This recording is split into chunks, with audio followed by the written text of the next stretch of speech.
আপনারা বিশ্বের যে যেখানেই থাকেন না কেন, যদি আপনাদের বাংলাদেশি পাসপোর্ট থাকে এবং আপনারা আমেরিকান ইমিগ্রেন্ট ভিসার জন্য অপেক্ষায় থাকেন আমেরিকার বাইরে থেকে, অবশ্যই যাদের ইন্টারভিউ ডেট আসছে ইন্টারভিউতে যাবেন এবং যেই ধরনের ডকুমেন্ট তারা চায় সব ডকুমেন্ট প্রোভাইড করবেন।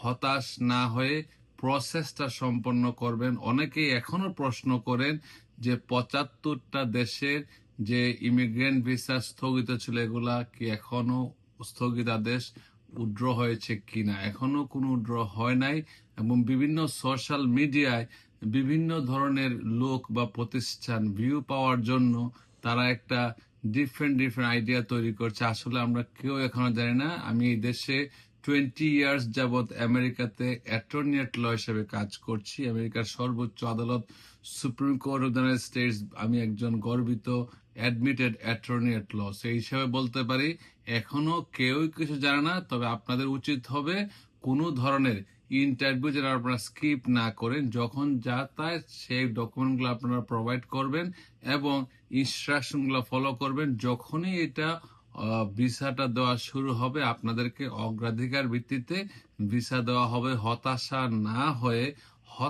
না হয়ে আপনারা নিজের তরফ যে দিক থেকে নিজের কাজগুলা সবসময় সঠিকভাবে সম্পন্ন করার চেষ্টা করবেন।